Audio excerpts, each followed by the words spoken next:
महाभारत का युद्ध कहने को तो दो परिवारों के बीच हुए धर्म और अधर्म का युद्ध था, लेकिन कौरवों और पांडवों के परिवारों के बीच की इस लड़ाई में लाखों करोड़ों सैनिकों को अपनी जान से हाथ धोना पड़ा। सिर्फ 18 दिन चले इस महायुद्ध में लाखों सैनिकों ने अपनी जान गंवा दी और कई बड़े योद्धा वीर गति को प्राप्त हुए। युद्ध के बाद पांडवों को तो उनका राज सिंहासन यानी हस्तिनापुर मिल गया, लेकिन इस युद्ध में जिन सैनिकों और योद्धाओं की जान गई वो किसी के पुत्र, किसी के पति तो किसी के पिता थे। यानी एक ही महाभारत के युद्ध में इन सैनिकों और योद्धाओं से जुड़े सभी परिवारों को अपने प्रियजनों को खोना पड़ा। इसमें सबसे ज्यादा कभी ना खत्म होने वाला दुख युद्ध में मारे गए इन सभी सैनिकों और योद्धाओं की विधवाओं को पहुंचा। इसलिए महाभारत के युद्ध को जीतने के बाद भी कई वर्षों तक हस्तिनापुर में इन विधवाओं की आंखों के दुख और आंसू थे, जिन्हें चाहकर भी राजा युधिष्ठिर अनदेखा नहीं कर सकते थे। तो दोस्तों, आज के इस वीडियो में हम जानने वाले हैं कि महाभारत के युद्ध के बाद युद्ध में अपने पतियों को खोने वाली विधवा महिलाओं का क्या हुआ। इसके बारे में हमें महाभारत के ही आश्रमवासी पर्व के 33वें अध्याय में जानकारी मिलती है। इस अध्याय की शुरुआत होती है पांडवों के युद्ध को जीतने के बाद हस्तिनापुर में पहुंचने से, जहां सभी हिंदू परंपरा और विधि पूर्वक पांडवों के सबसे बड़े भाई युधिष्ठिर का हस्तिनापुर के नए महाराज के रूप में राज तिलक किया जाता है।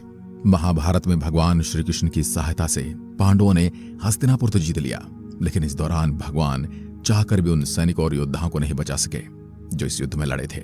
और ये तो आपने सुना ही होगा, इस दौरान दोनों ही पक्षों से इतने सैनिकों की जान गई, उन्हें गिन पाना भी लगभग नामुमकिन था। हर रात सैनिकों की मौत के बाद पूरा कुरुक्षेत्र लाशों के ढेर से भर जाता था। इस युद्ध में इतना खून बहा कि आज भी कुरुक्षेत्र की मिट्टी का रंग लाल है। इसलिए जब युधिष्ठिर हस्तिनापुर के राजा बने तो उन्होंने अपनी पूरी कोशिश की कि वह अपनी प्रजा को महाभारत के युद्ध में हुए जान माल के नुकसान से उभार सके। और कहा जाता है कि प्रजा भी युधिष्ठिर के राजपाट में काफी अच्छा जीवन व्यतीत कर रही थी, लेकिन जिन परिवारों ने अपने लोगों को युद्ध में खोया था वह चाहकर भी अपने दुखों को भुला न पाए। खासकर उन सैनिकों की विधवा महिलाएं जो रोज अपने पति के दुख में वियोग करती थी।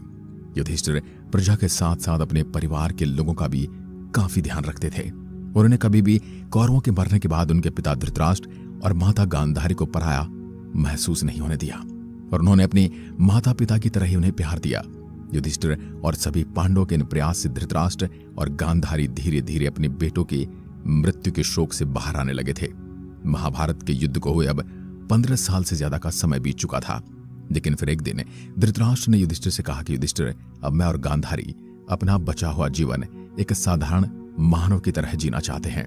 युधिष्ठिर धृतराष्ट्र को अपने पिता की तरह मानते थे, इसलिए धृतराष्ट्र की ऐसी बातें सुनकर युधिष्ठिर को काफी दुख हुआ, लेकिन वो अपने पिता की इस मांग को मना नहीं कर सकते थे। इसलिए युधिष्ठिर ने धृतराष्ट्र और गांधारी को वन में जाने की इजाजत दी थी। धृतराष्ट्र के साथ विदुर और संजय भी वन जाने के लिए तैयार हो गए। जब यह बात पांडवों की माता कुंती तक पहुंची तो उन्होंने भी युधिष्ठिर से धृतराष्ट्र और गांधारी के साथ वन में जाने की इच्छा जाहिर की। युधिष्ठिर माता कुंती को भी मना न कर सके, जिसके बाद गांधारी, धृतराष्ट्र, कुंती, विदुर और संजय सभी साधारण सन्यासी के वस्त्र पहनकर वनों की ओर निकल गए और वहां पर एक साधारण सी कुटिया बनाकर रहने लगे। माता पिता के जाने के बाद युधिष्ठिर और सभी पांडव अपने राज्य शासन में व्यस्त हो गए। वे अपनी प्रजा को हर तरह की सुख सुविधाएं देने की कोशिश करने लगे। उनके इन प्रयासों से हस्तिनापुर ने भी काफी तरक्की की। महाभारत के युद्ध को हुए कई वर्ष बीत चुके थे, लेकिन आज भी जब युधिष्ठिर हस्तिनापुर की गलियों में अपनी प्रजा से मिलने जाते तो उन्हें महाभारत के युद्ध में शहीद हुए सैनिकों की विधवाओं का चेहरा देखकर उनका चेहरा उतर जाता। इन विधवाओं में दुर्योधन की पत्नी भानुमति, कर्ण की पत्नी रुशाली भी थी, जो समय समय पर द्रौपदी से अपने दुखों के बारे में बात करती थी। पर कभी कभी इन्होंने अपने दुखों के बारे में अपने राजा युधिष्ठिर को नहीं बताया, लेकिन इसके बावजूद उनके चेहरों के भाव से युधिष्ठिर इन सभी विधवाओं के दुख को काफी अच्छे से समझते थे, लेकिन युधिष्ठिर उनके लिए कुछ कर नहीं सकते थे। इसी तरह समय बीतता गया, पर एक दिन पांडवों में सबसे छोटे सहदेव को माता कुंती, धृतराष्ट्र और गांधारी से मिलने की इच्छा हुई। सहदेव ने अपने इस मन की इच्छा के बारे में भाई युधिष्ठिर और सभी पांडव भाइयों को बताया। इसके बाद सभी भाइयों को अपनी माता कुंती से मिलने की इच्छा होने लगी, लेकिन ये सभी ये देखना चाहते थे कि उनकी माता कुंती, धृतराष्ट्र और गांधारी अच्छे से रह रहे हैं और उन्हें किसी चीज की कोई परेशानी तो नहीं है। इसलिए ज्यादा समय न गंवाते हुए पांडव अपनी पत्नियों के साथ वन जाने का निर्णय करते हैं। जिसके बाद अगले दिन सभी पांडव भी सभी साधारण वस्त्रों में वन की ओर निकल गए। जब प्रजा ने पांडव को इस तरह से वन की ओर जाते देखा तो प्रजा भी उनके साथ उनके पीछे पीछे चल दी। इन सभी प्रजा में वह विधवा स्त्रियां भी शामिल थी जो इतने वर्ष बीत जाने के बाद भी महाभारत में मरे अपने पतियों का दुख भुला नहीं पाई थी। कई महीने तक पैदल वन में यात्रा करने के बाद पांडव वहां पहुंच गए जहां पर गांधारी, धृतराष्ट्र, कुंती, विदुर और संजय रह रहे थे। जिसके बाद उन्होंने सभी से भेंट की। पांडवों के पीछे पीछे हस्तिनापुर की प्रजा भी उस आश्रम तक पहुंच गई और वो भी आश्रम के चारों ओर अपना डेरा लगाकर रहने लगे। कुछ दिनों बाद महर्षि वेदव्यास पांडवों से मिलने उस आश्रम में पहुंचे जहां उन्होंने आश्रम के चारों ओर बैठी हस्तिनापुर की विधवाओं को अपने पति के वियोग में विलाप करते देखा। जिसके बाद महर्षि वेदव्यास ने उन सभी महिलाओं को अपने पास बुलाया और कहा, तुम्हें अपने पतियों का विलाप करने की आवश्यकता नहीं है क्योंकि वे जहां भी हैं प्रसन्न हैं। लेकिन महर्षि वेदव्यास के इस वचन को सुनने के बावजूद उन विधवाओं का दुख कम नहीं हुआ और उसके बाद वह अपने पतियों को याद में विलाप करती रही। महर्षि समझ गए कि महिलाओं का दुख अब तभी समाप्त होगा जब उन्हें इस बात की पुष्टि हो जाएगी कि उनके पति जहां भी हैं प्रसन्न हैं। इसके बाद महर्षि वेदव्यास ने भी सभी महिलाओं और हस्तिनापुर के वासियों को कहा, अगर आपको मेरी बात पर यकीन नहीं है तो आपके पति उस दूसरे लोक में प्रसन्न है तो मैं आपको इस बात का आज रात यकीन दिला दूंगा क्योंकि आज रात मैं सभी को महाभारत में मारे गए अपने परिजनों से मिलवाने वाला हूं। महर्षि व्यास के ऐसे वचन सुनकर हस्तिनापुर की सभी प्रजा और सभी विधवाएं महिलाएं प्रसन्न हो जाती हैं और वो सभी बेसब्री से रात का इंतजार करने लगते हैं। यह पूरा आश्रम गंगा नदी के किनारे पर बसा था, इसलिए जब शाम होने लगी तो महर्षि वेदव्यास के कहने पर सभी हस्तिनापुर वासी और वहां सभी विधवा महिलाएं गंगा नदी के किनारे पर पहुंचे।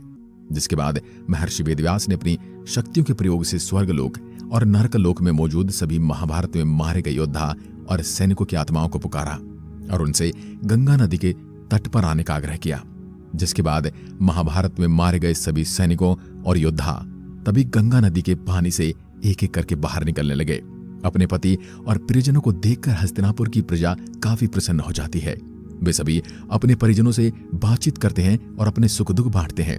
हस्तिनापुर की विधवा महिलाएं अपने पतियों को अपने दुखों के बारे में बताती हैं। कुछ समय के लिए सब ऐसा हो जाता है जैसे कभी महाभारत का युद्ध हुआ ही नहीं था। सभी की आंखों में आंसू और अपने परिजनों के लिए प्रसन्नता होती है। जिसके बाद महर्षि वेदव्यास हस्तिनापुर की प्रजा और विधवा स्त्रियों को बताते हैं कि अब इन सभी के जाने का समय हो चुका है। जिसके बाद अपने दिल को दोबारा से भारी करते हुए हस्तिनापुर की प्रजा को अब अपने प्रियजनों और विधवा महिलाओं को अपने पतियों को अपने से दूर जाते हुए देखना पड़ता है। पर उनके मन में अब यह संतुष्टि भी थी कि उनके प्रियजन उस दूसरी दुनिया में प्रसन्न है। जिसके बाद एक एक करके सारे योद्धा और सैनिक वापस गंगा नदी में समा जाते हैं। लेकिन अपने पतियों के जाने के बाद दोबारा से उनकी विधवा महिलाएं काफी दुखी हो जाती हैं।